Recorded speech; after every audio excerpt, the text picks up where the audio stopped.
देखो, जो पंजाब के मुख्यमंत्री ने जो अनाउंस किया है फीस के बारे में और जो स्कूल की बुक्स और वर्दियों के बारे में, उसमें 2 फैसले बड़े अच्छे हैं, जिसको हमने फॉलो कर लिया है और हमारे स्कूल्स को हमने गाइडलाइन जारी कर दी हैं, जितने भी फेडरेशन के मेंबर स्कूल्स हैं पंजाब के, ये सभी इसको फॉलो करेंगे और मैक्सिमम हम गवर्नमेंट को कोऑपरेट करेंगे। हमने इस फैसले का स्वागत किया है। जहाँ तक फीस के फैसले का सवाल है, उसमें थोड़ी जल्दबाज़ी की गई है। हमसे कोई डिस्कशन नहीं किया गया, किसी एसोसिएशन से, किसी नुमाइंदे से कोई इसमें इसके बारे में बात नहीं हुई। अच्छा होता कि अगर हमें बुलाते तो हमें पूछते भी आप कैसे पेरेंट्स की और हेल्प कर सकते हो।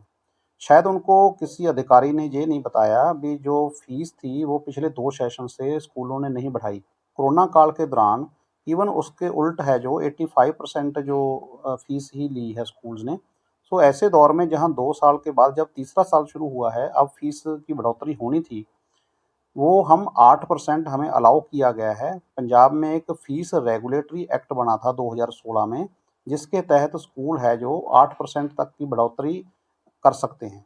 ये भी बढ़ोतरी नहीं है, इसको भी हम कह सकते हैं जो महँगाई बढ़ जाती है, उसको काउंटर करने के लिए ये 8% हम बढ़ा सकते हैं। अगर किसी स्कूल के पास कोई ज़्यादा नया इंफ्रास्ट्रक्चर बनाया है या उसने कोई और फैसिलिटीज़ ऐड की हैं, तो उसको परमिशन लेनी पड़ेगी। सो ऐसे माहौल में जब पहले से ही फीस रेगुलेटरी एक्ट काम कर रहा है, तो ऐसी अनाउंसमेंट करनी नहीं बनती थी जो अभी कल कर दी गई है। सो मैं समझता हूँ ये फैसला जो हमें भरोसे में लेकर हमारे से डिस्कस करके फिर होना चाहिए था। जी। जो वर्दी वाली बात आती है ते एक किताबों वाली बात आती है भी कि खास जगह पर कह देते हैं स्कूल, उसको कैसे देखते हैं? बिल्कुल, देखो ये सही फ़ैसला है, ऐसा नहीं होना चाहिए, हर जगह उपलब्ध होनी चाहिए। उसके लिए स्कूल्स को लिस्ट है जो, वो वेबसाइट पर भी डालनी चाहिए, वो हमने निर्देश दिए हैं, इसको और हम सख्ती से लागू करेंगे। तो इसमें हम कोई भी गवर्नमेंट को कंप्लेंट नहीं आने देंगे। और उसके विपरीत जो मैंने पहले ही बताया है, अगर गवर्नमेंट चाहती है भी लोगों को फ़ायदा पहुँचाया जाए, पेरेंट्स को फ़ायदा पहुँचाया जाए, तो हमने एक अपील कर रखी है पहले से ही पंजाब सरकार को भी हमारे स्टेट में जो एजुकेशन है उसको टैक्स फ्री कर दिया जाए। हमारे जो स्कूल पर बसेज़ हैं, स्कूल की बसेज़ हैं, उस पर जो टैक्स लगता है वो माफ़ कर दिया जाए। इलेक्ट्रिसिटी चार्जेज़ हैं वो कमर्शियल से डोमेस्टिक कर दिए जाएँ और अलग-अलग तरह के प्रॉपर्टी टैक्स है, हाउस टैक्स, वो सब माफ़ कर दिए जाएँ और उसका सारा बेनिफिट संस्था को ना देकर पेरेंट्स को दिया जाए। हम लिखती तौर पर ये गवर्नमेंट को देने को तैयार हैं भी अगर गवर्नमेंट पंजाब में टैक्स फ्री एजुकेशन कर देती है तो उसका सारा बेनिफिट हम पेरेंट्स को देंगे। तो इस तरीके से ही ज़्यादा पेरेंट्स को जो फ़ायदा मिल सकता है। और उसके साथ ही राइट टू एजुकेशन एक्ट है जो, जिसके तहत सरकार जो है वो प्राइवेट संस्थाओं को कह सकती है कि आप 25% इकोनॉमिकल वीकर स्टूडेंट्स हैं, उनको आप फ्री में पढ़ाओ। हम उसके लिए तैयार हैं। लेकिन उसकी फ़ीस है जो वो गवर्नमेंट ने अदा करनी होती है, जैसे वो दिल्ली में पहले से ही कर रहे हैं।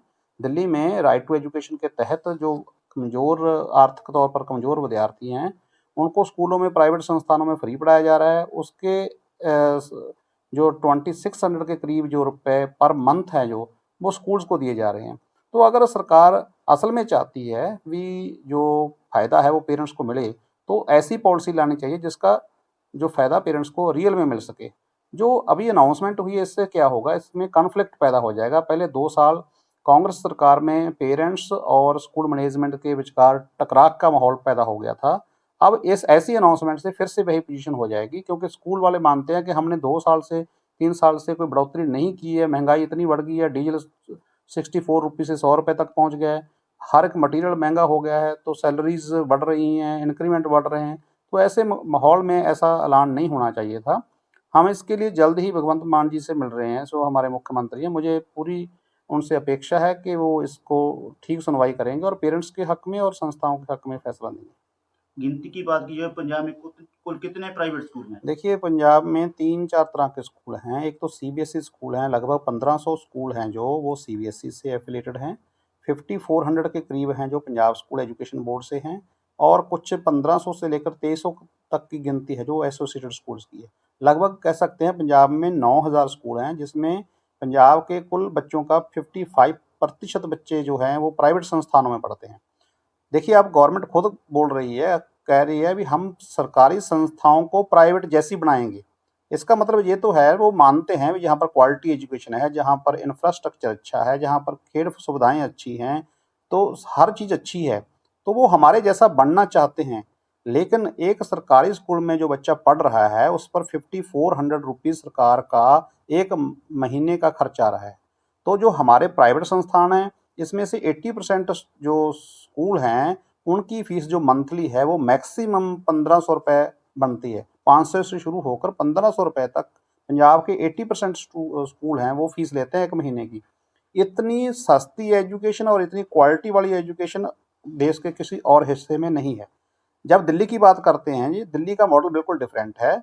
दिल्ली में जो प्राइवेट संस्थान है, उनको सरकार ने फ्री में लैंड दी हुई है, ₹1 महीने के हिसाब से।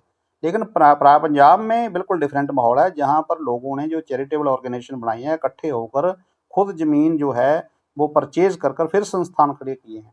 तो मुझे लगता है जो संस्थाएं 55% योगदान दे रही हैं, हमारे पास 5 लाख परिवार हैं जो रोजगार ले रखा है उन्होंने, तो ऐसे माहौल को ठीक ठाक चलाना चाहिए, मैं तो ये समझता हूँ। इस फैसले से आमदनी कितनी कम हो सकती है प्राइवेट? देखो, आमदनी तो किसी ने करनी नहीं होती, जो चैरिटेबल ऑर्गेनाइजेशन होती हैं, लेकिन अगर ये फैसला इम्प्लीमेंट हो जाता है, पहले से ही कोरोना की मार में 30% स्कूल आ चुके हैं, अगर ये इम्प्लीमेंट हो गया तो मैं दावा के साथ कह सकता हूँ कि 30% स्कूल पंजाब के जो गांव में हैं, विलेजेस में हैं, इकोनॉमिकल मॉडल पर हैं, वो सारे बंद हो जाएंगे।